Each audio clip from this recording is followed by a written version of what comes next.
20장, 요한복음 20장 19절부터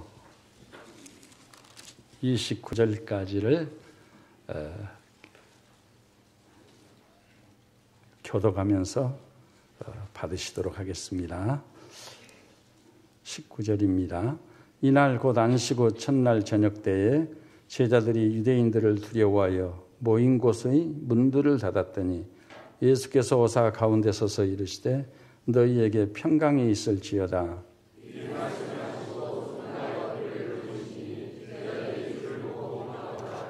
예수께서 또 이르시되 너희에게 평강이 있을지어다. 아버지께서 나를 보내신 것 같이 나도 너희를 보내노라.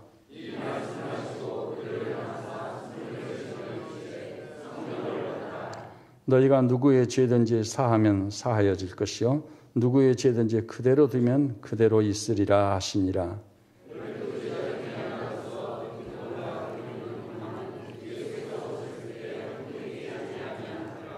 다른 제자들이 그에게 이르되 우리가 주를 보았노라 하니 도마가 이르되 내가 그의 손의 못자국을 보며 내 손가락을 그 못자국에 넣으며 내 손을 그 옆구리에 넣어보지 않고는 믿지 아니하겠노라 하니라.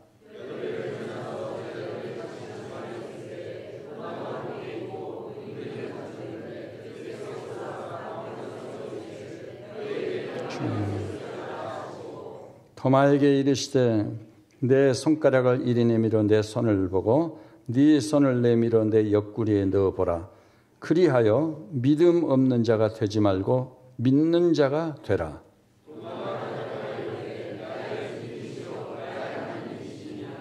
같이 보십시다. 예수께서 이르시되 너는 나를 본고로 믿느냐 보지 못하고 믿는 자들은 복되도다 하시니라. 아멘. 이제 착석해 주시기 바랍니다. 오늘 이 말씀을 중심으로 해서 그리스도께서 부활하신 후에 하신 일이 무엇이냐 이런 제목으로 같이 은혜를 나누고 싶습니다. 이 올라오는 길이 참 솟아납니다. 또 길을 찾기 어려운 분도 있을 수 있어요.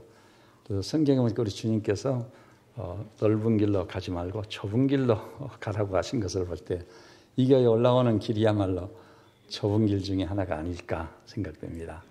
그 대신 또 그 골목을 지나 교회 마당에 서면은 또 자연 속에 그림처럼 우뚝 서 있는 우리 교회가 눈에 들어옵니다. 사람들이 다 놀라고 하는 것을 볼 수 있습니다. 오늘 이제 설교의 그 주제, 그 제목을 여러분이 항상 염두에 두고 같이 말씀을 상고해 나가시겠습니다. 프랑스의 유명한 여성으로서 지성인을 대표하는 시몬느 보부아르라는 사람이 있어요. 무엇으로 유명하냐면 지난 세기 실존주의 철학을 대표하는 장폴 사르트르와 계약 결혼을 한 것으로 아주 유명합니다. 이 사람은 공식적으로 소르본 대학을 졸업하고 철학 교수 시험을 쳐서 합격한 인물이고 많은 작품을 남겼습니다. 그 중에 하나가 모든 인간은 죽는다. 그 당시 시대적 상황으로 보자면 아주 심각한 질문이자 도전이고 책 제목이었습니다. 모든 인간은 죽는다. 왜 굳이 그것을 말해야만 하느냐. 너도 죽고 나도 죽는다는 거 다 아는 사실인데. 그런데요, 여러분도 저도 예외가 아닌 것 같아요. 우리 인간이 세상을 살면서 세상에 휩쓸려서 그런지 아니면은 기분 나빠서 그런지 뭐 공동묘지를 비켜가듯이 그래서 내 자신이 죽는다는 사실에 대해서 그렇게 진지한 반응을 보이지 않는 것 같습니다. 여러분, 모든 인간은요 죽음을 피할 수 없습니다. 다 죽음에 이르고 존재죠. 우리가 출생할 때부터 죽음의 초청장을 받고 태어난 사람들이 응아 고고의 소리를 지르는 순간 태어나자마자 우리는 죽음을 향해 가고 있는 겁니다. 그런데 이 죽음을 애써 피할 필요가 없어요. 그리스도인들이야말로 오히려 결코 피할 수 없는 이 죽음의 세력과 정면으로 대면해서 이기는 자가 되어야 될 줄로 믿습니다. 유명한 알렉산더 대왕의 아버지 필립 공은 가장 신뢰하는 신하에게 한 가지 부탁을 했대요. 아침마다 차 한 잔을 가지고 와서 권하면서 내게 말해주세요. 뭐냐면은 필립 왕이여 그대는 반드시 죽는도다. 죽음을 일깨워준 거예요. 여러분 아셔야 됩니다. 늘 죽음 의식을 가지고 살 때 그 사람이 인생을 진솔하게 살 수 있어요. 그리고 인생을 함부로 살 수 없는 거예요. 이 땅에서 내가 어떻게 살았느냐에 따라서 죽음 이후의 미래가 우리가 결정되기 때문에, 그래서 여기 계신 저는 우리 믿음의 식구들께서 우리가 흔히 만날 수 있는 사람들, 세상 살기가 너무 복잡하고 세상 그 도도히 흐르는 물줄기에 휩쓸려가지고 같이 흘러가다 보니까 죽음을 생각할 겨를도 없어요. 차라리 잘 됐다.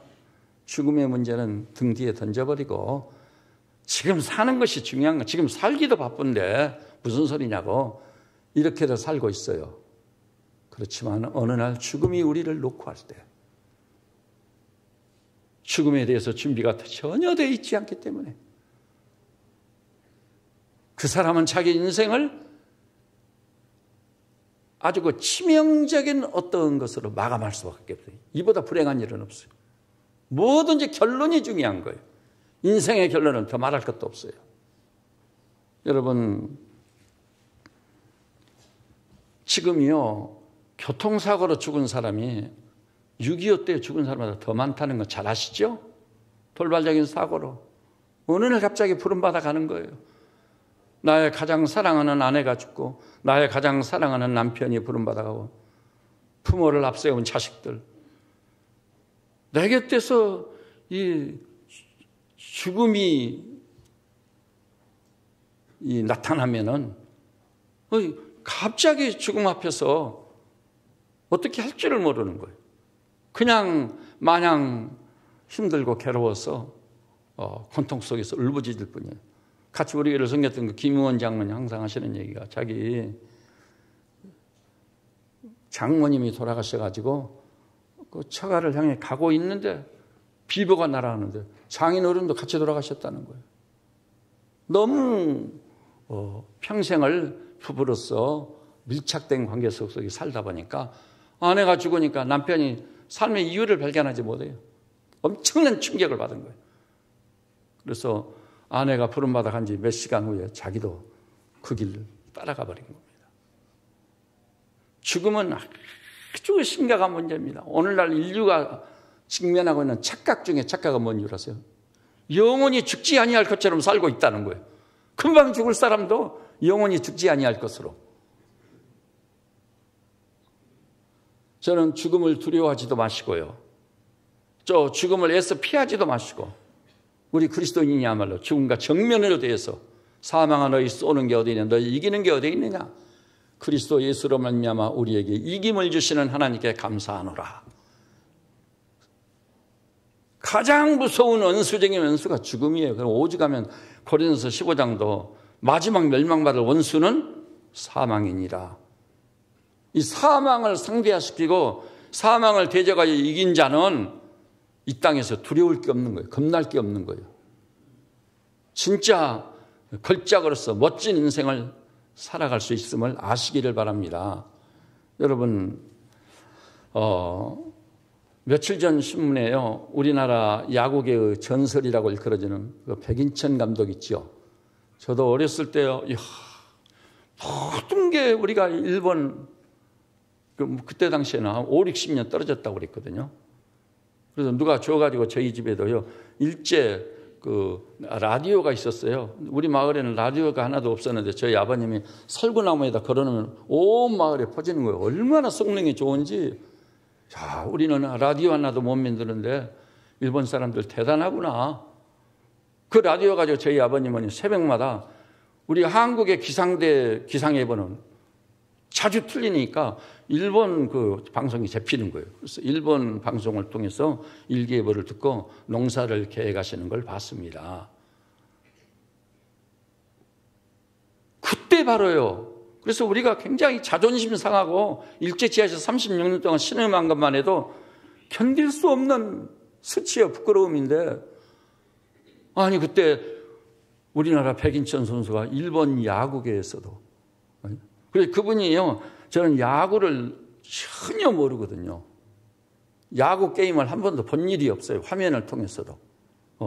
그 야구에 관한 진짜 무식한 사람이죠. 잘은 모릅니다만 시즌 타율 4할 1푼 2리라고 하는 그분이 세운 야구 그 뭐라고 그랬죠? 타율은 지금도 깨지지 않는 전설적 기록이라고 하네요. 근데 그분이요, 며칠 전 신문 전면에 보도가 됐는데, 그분의 간증과 고백이 이거예요. 야구는 죽으면 끝인데, 그러니까 몇 년 전 뇌졸중으로 쓰러졌거든요. 생사의 기로에까지 갔었어요. 그때 죽음의 두려움과 공포가 자기를 엄습해 올 거예요. 야구계의 전설이고 빠따를 휘둘리던 거 뭐 의미가 없어. 죽음의 두려움과 공포 앞에 서게 된 거예요. 야구는 죽으면 끝인데 부활의 주님을 만나니 평안하다고. 그리고 그분의 간증과 고백이 마지막에 이게예요. 이제 죽음에 대한 공포에서 어느 정도 벗어났습니다. 놀랍지 않아요? 여러분은 죽음의 공포에서 어느 정도 벗어났습니까? 주님이 오셔서 지금 당장 내 생명을 불러가신다면, 오 주님, 주님의 인도 속에서, 지킴 속에서, 공급 속에서 이 땅에서도 잘 살았습니다. 축복스러운 삶이었습니다.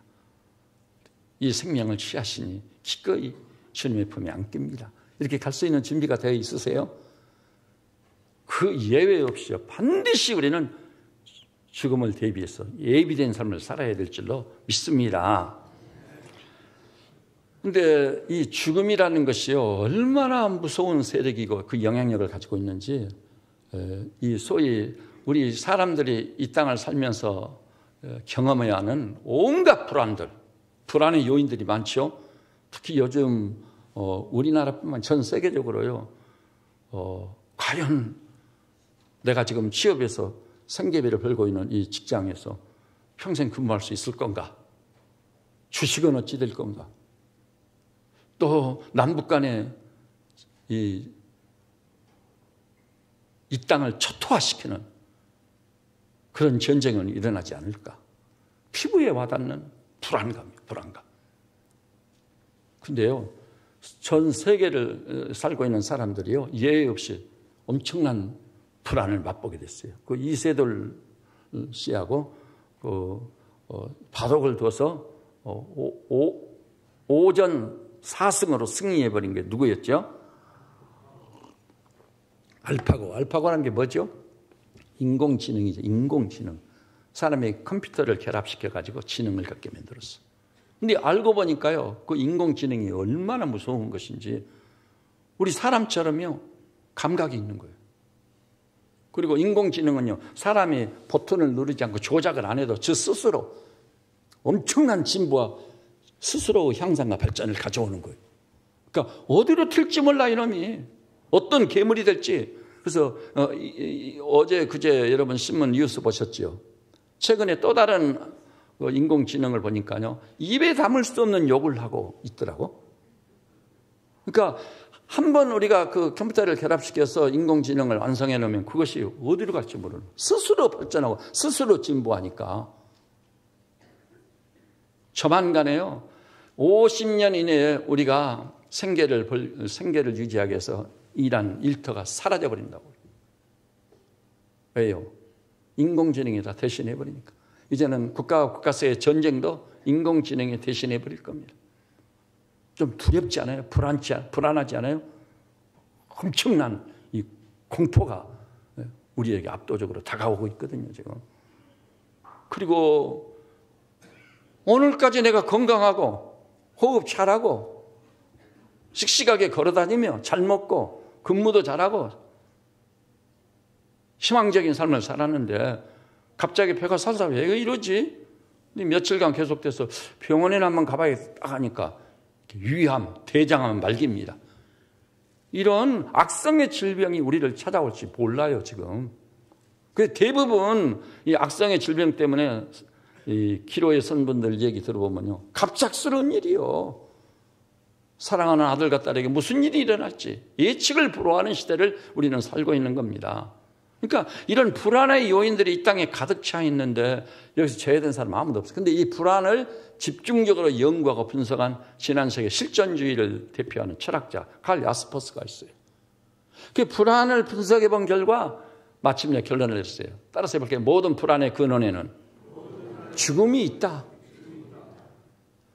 모든 불안은요, 직접적이든 간접적이든 죽음의 영향하에서 생기는 불안들이에요. 그렇기 때문에 이 죽음을 정면으로 대적해서 죽음을 상대화시키고 죽음을 이기지 아니하면요, 우리는 살아갈 것이 없어요. 그리고 사실상 죽음을 상대화시킨 사람보다 위대한 사람은 없는 거예요. 바울처럼 내가 삶과 죽음 이 두 사이에 끼어 있으나 지금 죽는 것이 내게 유익하다. 왜냐하면 그리스도와 함께 있을 이 소망을 가지고 있기 때문에 이런 놀라운 부활의 산 소망을 가지고 주님과 놀라운 그런 그 만남을 가질 것을 기대하고 있는 바울로서는 지금 죽는 것이 더 유익하다고 외칠 수 있는 거예요.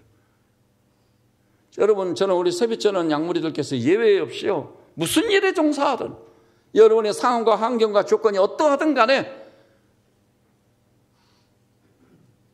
하나님 존전에서 내가 지금 죽는 것이 더 유익합니다. 주님과 같이 있을 이 소망을 가지고 있다. 이 수준과 차원을 사는 성도들 되시기를 진심으로 바랍니다.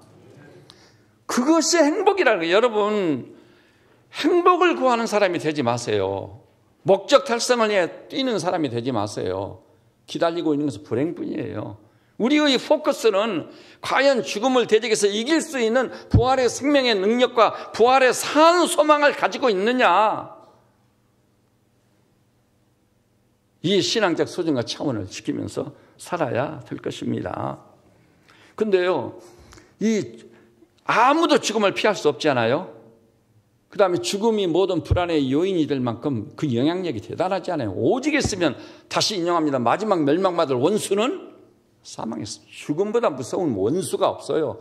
누구도 죽음과 대적에 이길 자가 아무도 없었습니다. 승로반에 이슬을 받아먹은 한무제도 죽었습니다. 제명도 못하고 죽었어요. 징기스칸 500 동남 동료를 불사초를 구했지만 틀림없이 죽었습니다. 감히 누가 죽음을 피할 수 있다는 말입니까? 다시 얘기합니다. 어떤 분은 목사님, 나는 이제 20대입니다. 무슨 소리입니까? 제가 그랬죠. 제 명을 다하고 산 사람들이 많지는 않아요. 살다가 도중에 부름받아 갈 경우가 너무나 많아요. 그러기 우리는 어떤 일이 있어도 이 죽음을 대적해서 확실히 이기는 자, 바울처럼 아까 다시 인용합니다. 사망아, 너희 쏘는 게 어디, 너희 이기는 게 어디 있느냐? 그리스도 예수로 말미암아 우리에게 이김을 주시는 하나님께 감사하노라. 죽음에 대해서, 사망에 대해서 이렇게 승리의 창가를 부르며 사는 우리 성도들이 반드시 되시기를 우리 주님의 이름으로 축원합니다.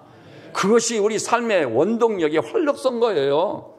이것은 부활이라고 하는 것은요, 죽은 다음에 다시 살아난다, 그런 의미만 있는 게 아닙니다. 여러분, 명심하십시오. 부활의 확신과 산 소망은요, 오늘의 내 삶에 엄청난 발언권을 가지고 있어요. 내 존재를 바꿔버려요. 죽음도 두려워하지 않고 사니 이 얼마나 놀라운 삶이겠습니까?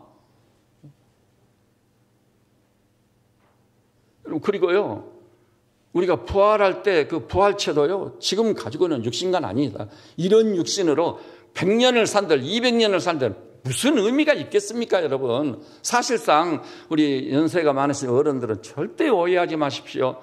우리 그리스도인이라면 우리는 당연히 그런 생각을 가지고 살아야 돼요. 대체로요, 80 전후까지는 사람다운 삶을 산다고 할 수 있어요. 근데 80이 넘고 90이 넘어가면은요,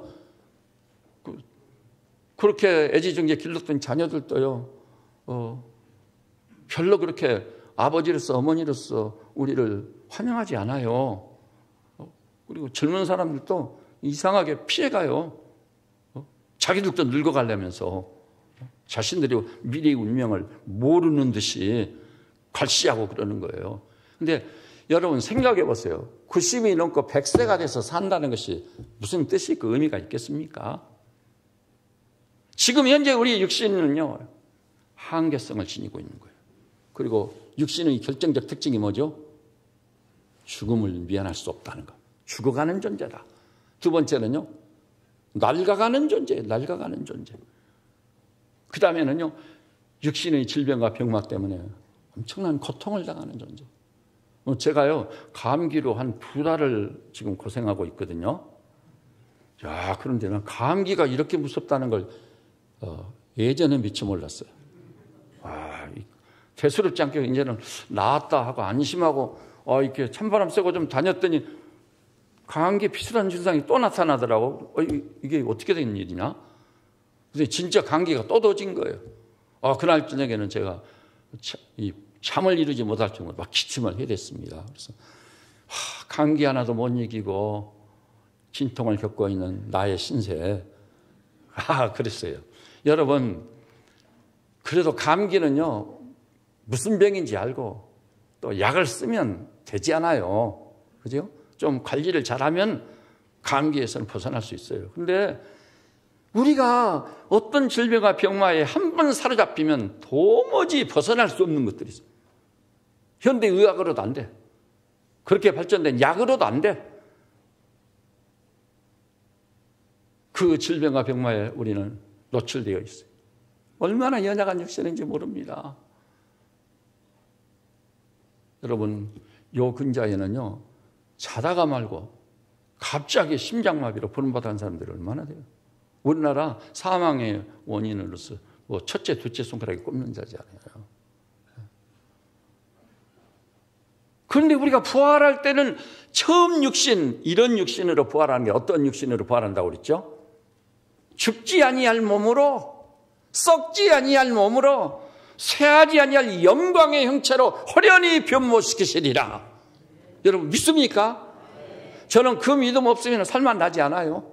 이 땅에서 제가 기고 난들 누가 대통령을 시켜준들 그 대통령이란 자리가 얼마나 고민스러운 자리입니까? 잠이나 제대로 자는지. 요즘 대통령 얼굴을 보고 있는 얼굴이 부숭부숭해가지고 이 사람이 저 사람이 말하고 별의별 희한한 말들을 다 쏟아내놓고, 백성들도 정말 딱한 사람들이, 국민들도 대통령을 향해 맞서서 욕하면은 누가 자기를 알아주나요? 며칠 전에 제가 목욕탕을 갔는데요, 연세 많은 어른이 옷을 딱 갈아입고 앉아서 이렇게 얘기하더라고요. 저놈들 옛날에 말하는 역적들이라고. 저 도대체 대통령은 뭐하거니 저 역적들을 빨리 붙잡아다가 쳐넣어야지 그렇게 말하고. 근데 듣고 보니까 그 말이 맞더라고요. 옛날로 말하면 역적이지 않아요. 나라님을 위해서 할 말 못할 말 다 쏟아내놓고 여러분, 우리는요, 재벌그룹의 회장을 한들 육신이 가진 한계를 벗어날 수 있습니까? 인간의 경계를 넘을 수 있습니까? 불가능한 일입니다. 그렇기 때문에 우리는 사망 권세를 대적하여 굴복시키고 이길 수 있는 부활의 생명의 능력과 부활의 권세로 이 모든 일에 그리스도로 예수로 말미암아 능력이 이기는 이라는 이 믿음으로 살 때만 거기 진정한 행복이, 거기 진정한 소망이 있는 줄 믿으시기를 바랍니다. 그래서 저 또한 실제로 그럽니다. 하루에도 수도 없이 죽지 아니하고 썩지 아니하고 쇠하지 아니할 영광의 형체로 우리를 변모시키시리라. 이 확신, 이 믿음을 가지고 그러다 보니까 장차 일어날 부활이요, 오늘날 현재적 삶에서 내게 바람권이 가장 큰 거예요. 저를 사로잡고 있는 건 부활의 생명의 능력이요, 부활의 권세요. 여러분 저를 느끼셨을 거예요. 제가 감기를 앓으면서도 저 목사가 저 기침을 콜록콜록 하면서도 무시하면서 막 설교를 하고 있네. 근데 거의 대부분 설교할 때는 기침이 가까이 오지를 못하더라고요. 승리했어요, 승리. 밤새 기침했던 사람이 새벽기도 나서 말씀을 전하니까 기침이 안 나오는 거예요. 제가 기도하고 갔죠. 주님, 이 말씀을 선포하는데 기침이 나오면 어떻게 되겠습니까? 그러니까 다른 것 원하지 않고 이 말씀을 선포하는 그 시간만이라도 기침이 딱 중단되게 해 주십시오. 그래서 여러분 말씀 사역할 때도 제가 막 기침을 많이 하고 그런 사례는 거의 없었죠. 하나님의 은혜입니다. 오늘 여러분의 형편과 처지나 여러분의 삶의 조건이나 상황이 어떠하든지 간에 죽지 아니하고 썩지 아니하고 새하지 아니할 영광의 형체로 변모될 부활의 생명과 부활의 산 소망이 오늘의 여러분을 행복하게 하고 그리스도인의 확신을 가지고 살게 하고 모든 장애물들을 제거하고 장벽들을 무너뜨리고 죄의 대로를 달려가는 삶을 살게 하는 능력이 되실 수 있기를 주님의 이름으로 축원합니다. 부활신앙이라는 그렇게요 얄팍한 게 아니에요. 자, 그러면은요 이제 부활이 없다면 하나님이 살아계신다는 것도 의미가 없는 겁니다. 죽으면 그만인데 부활이 없으면. 그 다음에 무슨 십자가에서 우리 죄를 속량해 주셨다는 것 아무 의미가 없어요. 죽으면 그만인데 부활이 없으면. 그리고요 심지어는 내가 이 땅에서 경영하고 도모하는 모든 것이 부활이 없다면 죽음으로써 그만이라면 허무해요. 우리 한 집에 흙일 뿐이에요. 진짜 무가치한 존재예요. 그래 허사가를 부를 수밖에 없어. 그렇기 때문에 오늘 이 짤막한 설교를 통해 저나 여러분이나 반드시 그리스도의 부활을 절대 확신하고 그 부활의 권세가 나의 현장의 삶에서 엄청난 발언권을 가지고 역사에서 이 승리의 창가를 걸으며 사는 우리 믿음의 식구들이 다 되시기를 진심으로 바랍니다. 그럼 여기서 이제 오늘요 예수 부활을 입증하려고 하지 않습니다. 그것은 이미요 아주 저명한 신학자들과 법률가들이 오늘 새벽에도 제가 인용을 했었죠.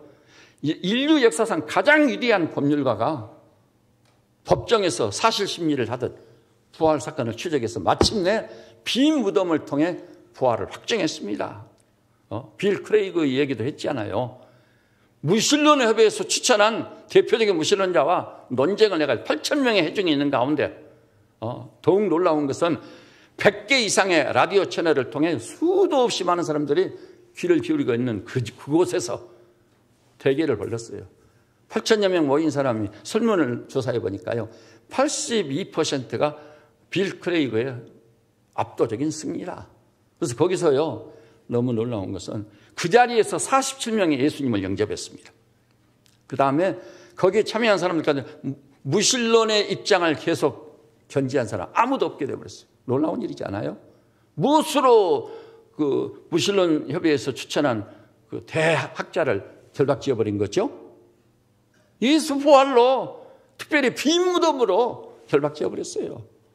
그렇게 기라성 같은 학자들이 이미 예수 부활을 입증했는데 불신 이웃들은 그걸 잘 모르고 있어요. 교회 다니는 분들도 잘 모르고 있어. 그래가지고 정말 부활이 있었을까? 어떻게 죽은 자가 다시 산단 말인가? 전설적인 얘기 아니고 제가 어제 이 리치마트 가서 전도하는데 곡배 생긴 어떤 신사분이요. 이제 저하고 서서 한 15분 이상을 주거니 받거니 말씀을 나누게 됐어요. 그거 사람이 지어낸 얘기 아닌가요? 그러더라고요. 무슨 소리입니까? 선생님 앞에 서 있는 제가 사람이 지어낸 얘기를 듣고 부활을 믿고 있는 것 같이 보입니까? 아닙니다. 저는 대학에서 역사를 전공했고 사실 추구에 집요한 사람입니다. 예수 부활에 믿을 만한 역사적 근거가 있는지 사실성이 있는지 끝까지 추적해 갔습니다. 저는 다른 것을 몰라도 이것만큼은 나의 운명과 관련된 일이 끝장을 내기 위해서 추적해 온 결과 예수 부활은 아무도 부인할 수 없는 역사적 사실임을 확인했습니다. 그래서 제가 멀쩡한 사람이 무슨 시장 보러 온 여러분들을 상대로 전도하겠다고 서성거리면서 이러고 있겠습니까? 부활을 확신하고 부활의 새 생명을 확신하고 부활의 소망을 이룰 자로 되니까 기쁨이 충만하고 감사가 넘쳐서 믿지 않는 우리 이웃들은 너무나도 가련하고 불쌍한 생각이 어떻게 저분들은 살고 있는지 이해가 안 가서 이 부활의 복음을 전하러 나온 거 아니겠습니까? 이 얘기를 한참 해가지고 그분이 많이 수긍을 하고 그래서 이제 주중에 우리 교회 여기 주소랑 있으니까 꼭 올라오셔서 저하고 충분한 시간을 가지고 말씀을 나누시면 틀림없이 부활의 새 생명을 써요. 부활의 산 소망을 이룰 자로 변화된 삶을 살게 되실 줄로 믿습니다. 그랬어요. 그랬더니 정말 고맙다고 그러더라고요. 자, 그럼 여러분, 근데 이제 부활을 입증하려고 하는 시간이 아니라 예수님이 무덤을 열시고 3일 만에 다시 살아나셔가지고 부활 후에 주님이 어떤 일을 하셨느냐? 어떤 일을 하셨느냐? 그것이 못내 궁금하더라고요, 저는. 그래서 제가 몇 년 전에 부활 이후 다시 사신 주님이 하신 일이 무엇일까를 하나하나 쭉 찾아가 봤어요. 그랬더니 정말 놀랍더라고요. 자, 그럼 무엇을 하셨는지요? 우리 여러분, 우리 오늘 본문 우리 20절 한 목소리로 한번 봐볼까요? 20절 시작.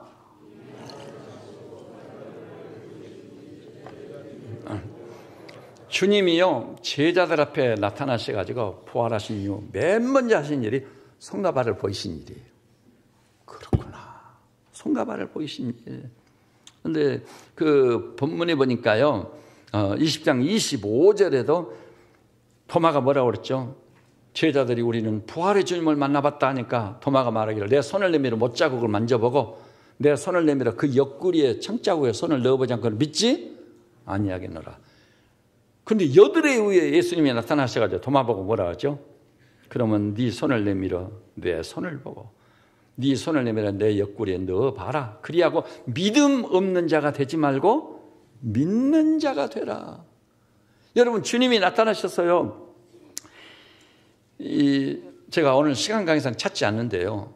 복음서마다 주님이 나타나서 맨 먼저 하신 일이 못자국 창자국을 보이시면서 믿음 없는 자가 변해 믿는 자가 되라고 하는 말씀을 주시는 거예요. 이것은 주님이 부활하신 주님의 의도요 계획입니다. 우리 인생으로 하여금 사랑하는 제자들로 하여금 예수 부활을 확신하게 하기 위해서 부활의 확신을 심어주기 위해서 못자국 창자국을 확인해서 보여주는 것보다 더 확실한 부활의 증거가 있겠습니까? 그래서 못자국 창자국을 확인한 제자들은 충격을 먹어버린 거예요. 제자들이 그 못자국 창자국을 확인한 다음 주를 보고 기뻐하더라. 조금 전까지 두려워 떨고 있던 제자들이 순식간에 달라지는 거예요. 못자국 창자국을 확인하는 순간 제자들이 주를 보고 기뻐하더라. 토마는 뭐라고 그랬어요? 못자국 창자국에 손을 넣어보지 않고는 믿지 않겠느라고 했던 사람이 주님이 못자국 창자국을 보이시니까 그 앞에 굴복하게 Oh my Lord, my God, 나의 주님이고 나의 하나님이십니다. 그리고 그때 주님이 부활체로 오셨는데 그 부활체가 어떤 부활체라고요? 따라서 합시다. 다시 한번 여러분. 죽지 아니하고 썩지 아니하고 쇠하지 아니할 영광의 형체. 그래서 우리 주님이요 문이 닫혔는데 방 가운데 와 계시는 거예요. 엠마오 도상에 계시다가 예루살렘에 나타나신 거예요. 이 부활체의 영광스러움, 시간을 초월하고 공간을 초월하는 이 부활체의 영광스러움, 그 주님을 보니까 나의 주님, 나의 하나님이십니다. 그때 토마는 부활의 주님의 포로자가 되어버린 거예요. 그래서 순교의 제물이 되죠. 우리나라까지 왔다 갔다는 것이 이제 앞으로 정설이 될 겁니다. 이 토마란 히브리어로 토마란 말이 주황산에도 바위에 기록이 되어 있거든요. 참 놀라운 일이에요. 여기 나오시는 세 배째 양머리들이시죠. 부활 후에 주님이 집중적으로 맨 처음에 하신 일이 못자국과 창자국을 보여서라도 믿음 없는 제자들로 하여금 예수 부활을 확실히 믿게 했다는 말씀입니다. 주님의 그 의도나 그 계획을 생각해 볼 때 여기 모인 우리 세 배째 양머리들께서도 못자국 창자국을 직접 확인하고 믿었던 제자들을 능가할 만큼 토마를 능가할 만큼 부활에 대한 절대 확신을 가진 하나님의 사람들 되시기를 주님의 이름으로 축원합니다. 누가복음 24장은 심지어 이렇게 말하고 있어요. 주님이 나타나시니까 부활의 주님이 나타나시니까 부활의 주님만 봐가지고는 제자들이요 만족을 안 해요. 그 보는 것을 부활의 주님으로 생각하기를 무엇으로 생각해버리죠? 그 보는 것을 영으로 생각한지라. 이것이 인간이에요. 제자들도 예외가 아닙니다. 그때 주님이 뭐라고 그러시죠? 영은 살과 뼈가 없으되 너희 보는 마치 나는 있느니라 하고 손과 발을 보이신 것 아시기를 바랍니다. 그래도 제자들이 긴가민가 하니까요. 여기 무슨 먹을 것이 있느냐 해서 생선 한 토막을 드리니까 받아서 잡수심으로 우리와 같은 육체로 부활하심을 확증해 주셨습니다. 이렇게 해서라도 의심하는 더디 믿는 죄와 허물로 얼룩진 우리 인생들로 하여금 부활의 확신을 갖게 만든 겁니다. 여기 계신 분들 가운데 많은 오늘 이 시간을 통해서 이 말씀을 같이 상고하고도 부활이 잘 안 믿어지고 긴가민가 하다면 이 문제는 해결받지 않으면 안 될 일입니다. 반드시 해결을 받아야 됩니다. 부활이 없으면 모든 것이 의미가 없고 허무니까. 그래서 개인적으로요, 제가 문을 활짝 열어놓고 기다릴 테니까 개인적으로 찾아오십시오. 그러면 2시간이 가든 3시간이 가든 저하고 하나님 말씀의 인도를 받으면 틀림없이 못자국 창자국을 보이시면서 부활을 확신시키렸던 예수님을 만나게 되시리라 믿습니다. 여러분, 이 험악한 세상을 무엇으로 이기고 계십니까? 여러분이 직면한 이런 문제 저런 문제들을 무엇으로 잠재웁니까? 부활 이외에는 세상의 그러저러한 문제를 단번에 잠재울 어떤 능력을 가지고 있는 것도 없음을 아셔야 됩니다. 자, 그 다음에 이제요, 두 번째 부활하신 이후 주님이 나타나셔서 두 번째 하신 일이 뭔지 한번 보시도록 하십시다. 19절 우리 한 목소리로 봐볼까요? 19절 요한복음 20장 19절입니다. 시작.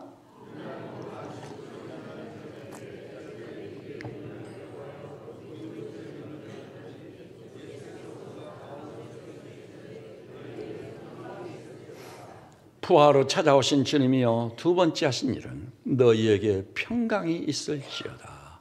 평강을 빌어주십니다. 21절에도 예수께서 또 이르시되 너희에게 평강이 있을지어다. 못자국 창자국을 보이며 부활을 확신시킨 주님을 제대로만 믿는다면 어떤 상황이나 처지에서든 강물 같은 평강이 우리 안에 넘실거릴 줄 믿습니다.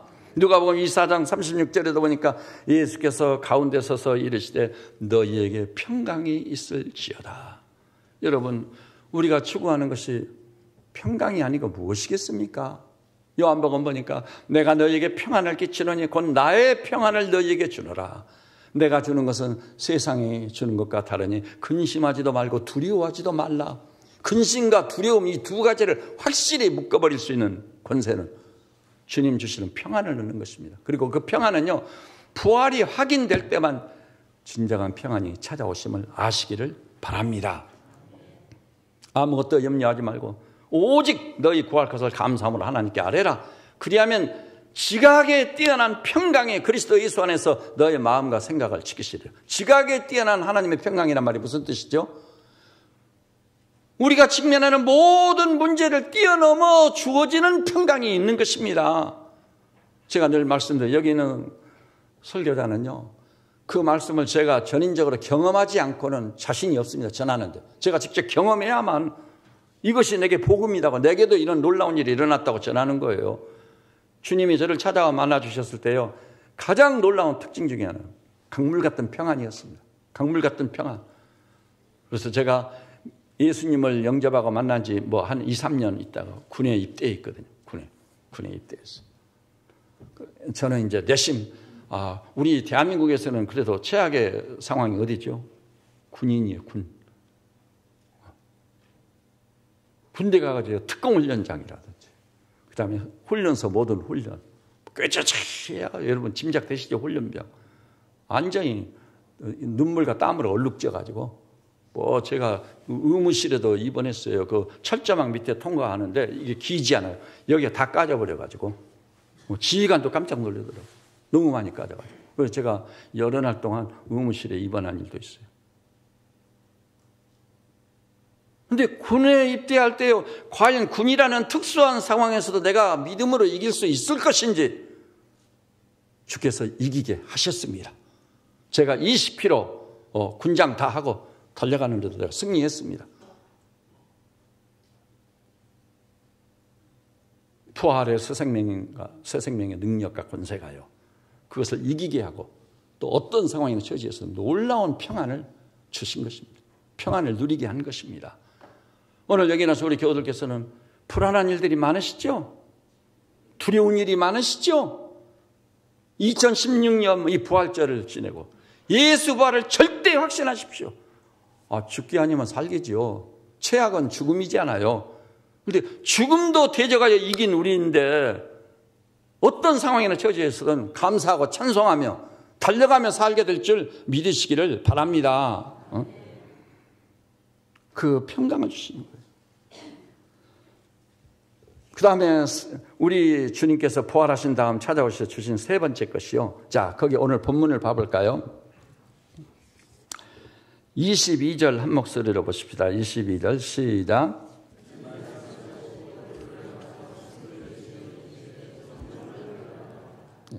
이 말씀을 하시고 그들을 향하여 부활하신 주님이 숨을 내쉬며 이르시되 뭐라고요? 성령을 받으라. 저는 처음에 이 말씀이 무슨 뜻인지 오순절 성령을 이야기하면 성령을 받으라고 하신가 보다 그렇게 짐작만 했었습니다. 그런데 우리 주님이 부활하신 다음 제자들이 나타나서 세 번째 하신 일이요. 성령을 받으라고 하신 거예요. 사도행전 1장에 보니까 너희는 예루살렘을 떠나지 말고 아버지의 약속하신 것을 기다려라. 요한은 물로 세례를 베풀었으나 너희는 몇 날이 못되어 성령으로 세례를 받으리라. 그래서 기다리다가 오순절에 성령을 받게 되지 않아요. 신약시대는 성령시대입니다. 제가 예수 믿고 난 다음 저를 지배하는 가장 놀라운 원리, 저에게 영향력을 발휘한 말씀 중에 하나가 요한복음 7장 31절이에요. 누구든지 목마르거든 내게로 와서 마시라. 그리하면 네 배에서 생수의 강이 흘러나리라. 이 생수는 뭐라고요? 믿는 자가 받을 성령을 가리킴이라.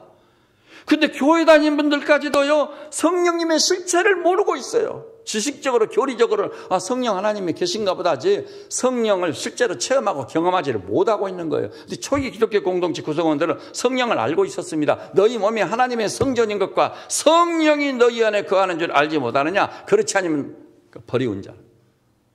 여러분은 성전이시고 성령이 여러분 안에 내주하고 계심을 아시기를 바랍니다. 에베소 5장 18절 보니까 술 취하지 말라. 이는 방탕한 것이니 오직 성령의 충만함을 받으라. 너무나 놀라운 말씀이에요. 저는 이 교회를 치료하는 양무리들께서 예외 없이 성령의 실체를 알고 그것도 경험적으로 성령은요 경험적이고 체험적인 대상이에요. 그리고 성령으로 충만해서 여러분의 배에서도 생수의 강에 흘러내 고갈된 심령들을 적시할 수 있는 성령의 사람들 되시기를 우리 주님의 이름으로 축원합니다. 주님이 부활하신 다음 대단히 중요한 세 번째 성령을 받으라고 말씀합니다. 그 다음에 마지막 네 번째요. 네 번째. 자, 우리 21절을 또 한 목소리를 봐볼까요? 21절 시작.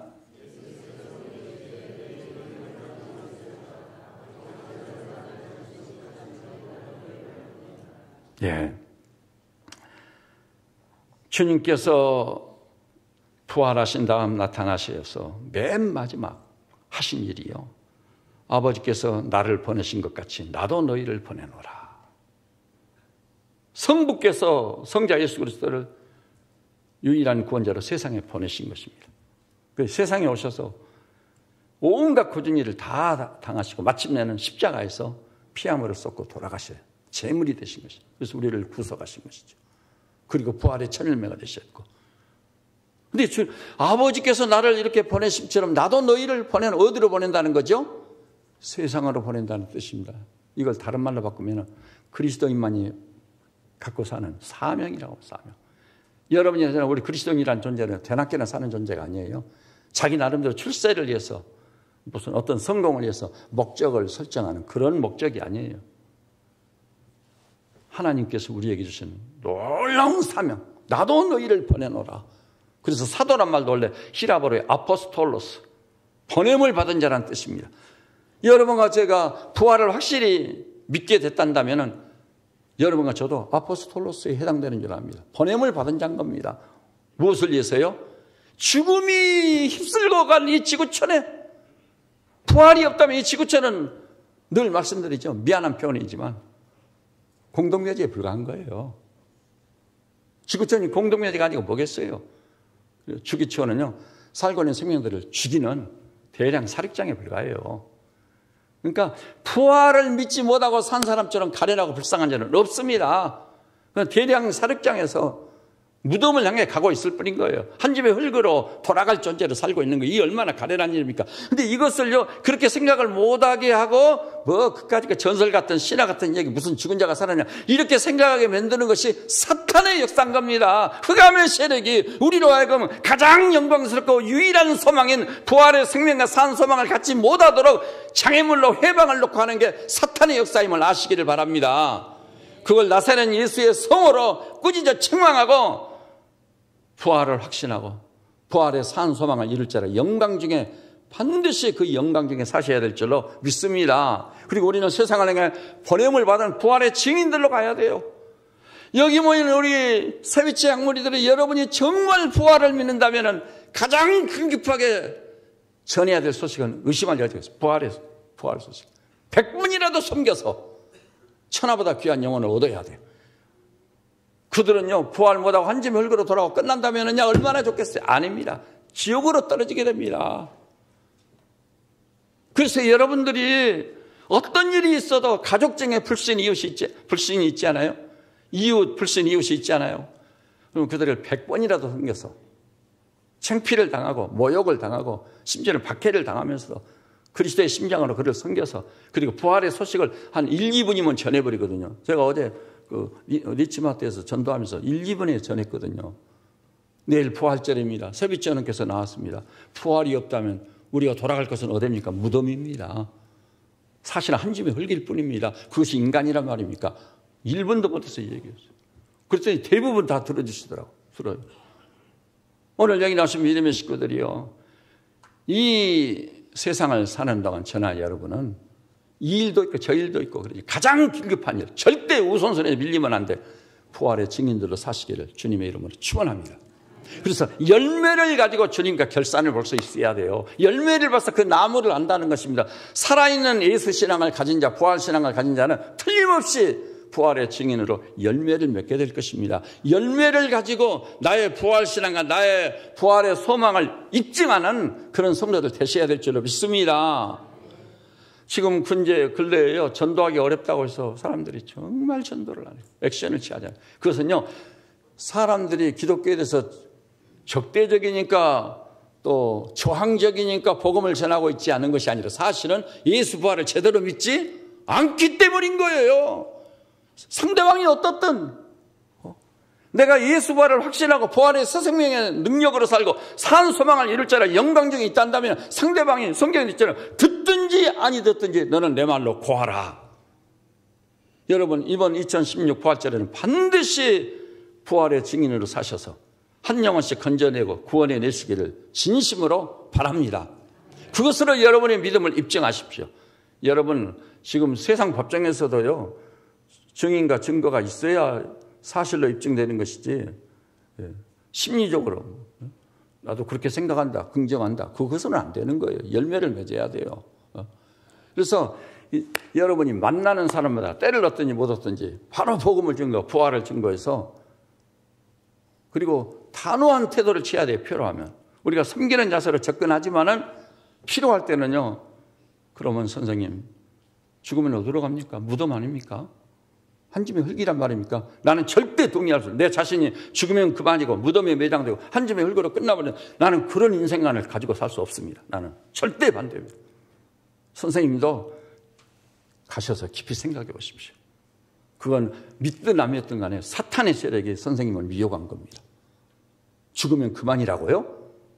무덤에 묻히면 그만이라고요? 그럴 수는 없는 겁니다. 그 천박한 인생관 때문에 현 시대의 문제가 다 생기는 거예요. 모든 문제의 발단은 그거예요. 2016 부활절 축하 예배에 참여한 우리 형제님, 자매님들이시죠. 주님 전전의식을 가지고 제가 저의 진실과 성실을 다해 확실하게 말씀드립니다.